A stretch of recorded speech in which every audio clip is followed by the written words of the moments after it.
Salutare la toată lumea, bine ați revenit. După cum ați văzut, o perioadă nu am uploadat pentru că am așteptat să-mi vină acest upgrade pentru ARC. Pentru cine este începător ca și mine. Asta este un sistem de ochire, să zicem, pe slide, pe rotiță, nu știu cum să-l denumesc.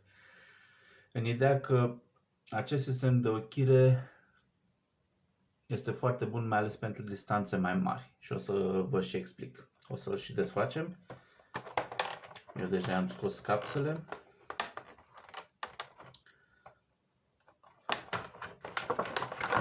Ok.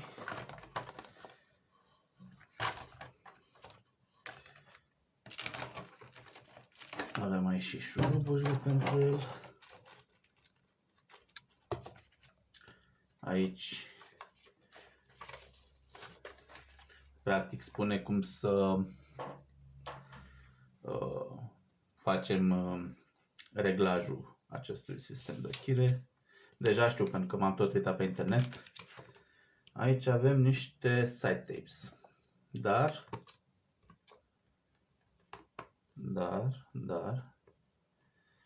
eu deja mi-am luat altele pentru că nu știam că vine cu acestea, dar oricum acestea nu sunt chiar atât de mult de folos.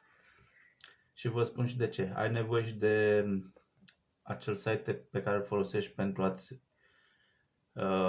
găsi cea potrivit. Adică, cum faci reglajul acestui sistem? Prima dată tragi la 20 de yards. Aici e bine să folosești yards pentru că și astea sunt măsurate pentru yards. Tragi la 20 de yards, asta e 18 metri și ceva parcă. Până vezi că tragi bine la distanța aia, da? După aceea te duci la o distanță mai mare, 60 de yards. Vei trage și acolo până vezi că nimerești unde trebuie să nimerești. Și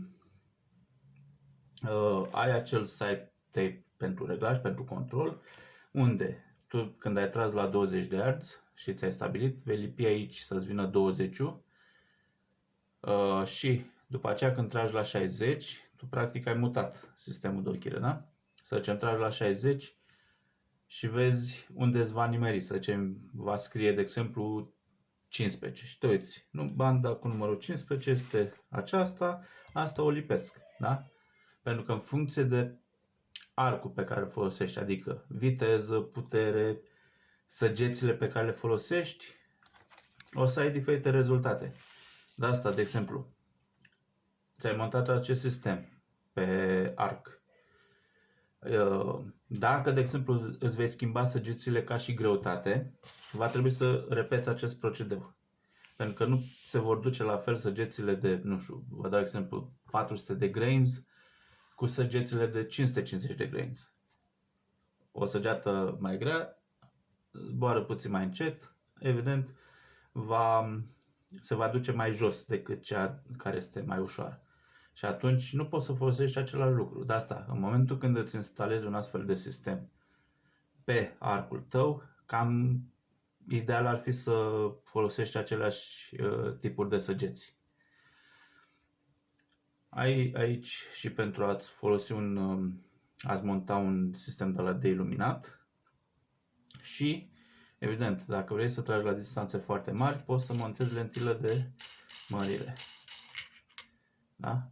Pui aici o lentilă, să zicem 6x, 8x, ceva de genul. După aceea probabil vei pune și un clarifier pe sistemul PIP, pe PIP-Sight. Acum mai multe o să vedeți când o să îi fac reglajul. Mai aștept ceva pentru arrow pentru sprijinul de săgeată. O să vedeți și acea modificare. Și după aceea ne apucăm de tras la modul cât mai perfecționist. Evident, vom trage și la distanțe foarte mari. De asta am vrut acest sistem. Pentru că scopul meu este ca să pot să ajung să trag la 100 de yards. Asta în metri, vor fi 90 ceva de metri. De ce trebuie, repet, în yards, aceste benzi sunt calculate la yards. și nu știu și nici n-are rost să mă complic să încerc să calculez la metri. Să văd dacă va fi la fel. E mai bine, hei, astea sunt făcute pentru yards, atunci folosim pentru yards. Evident, cum am zis, eu am alte side tapes, alte benzi luate special pentru EdiFast. Le voi folosi pe acelea, pentru că am și banda care o folosești pentru control, pentru a-ți da seama care dintre benzile astea se potrivesc. Tragi la 20 de yards, tragi la 60 de yards, până ești mulțumit de rezultat și vei vedea acea bandă. O să vă arăt atunci când o să-i fac reglajul. Dacă aveți întrebări, uitam un lucru foarte important. Asta este, să zic, double pin. Ai pinul de sus, care, vă dau exemplu, dacă tu ți-ai reglat la 20 de yards, pinul de jos îți va arăta la 30 de yards. Eu consider că un sistem de genul ăsta este foarte util pentru cei care vor să exerseze să tragă și la distanțe foarte mari. Trebuie să unghi eu puțin asta. E cam strânsă. Nu știu dacă are pe undeva și ceva ca o frână. Nu prea cred. Asta cred că e să blocheze.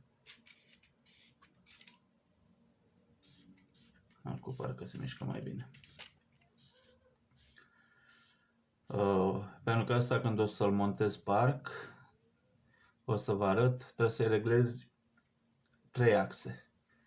Ai practic axa așa. Trebuie să o reglezi pe aceasta. Ai axa așa, da? Adică să stea vertical. Deja aici s-ar putea să am nevoie asta să o răsucesc puțin, da? Să modific puțin aici. Și mai ai axa aceasta. Adică ai așa și mai ai asta unde trebuie să reglezi. O să explic atunci mai detaliat. Dacă aveți întrebări referitoare la acest produs, scrieți-le în comentarii. Eu vă mulțumesc și doresc la toată lumea multă sănătate. La revedere!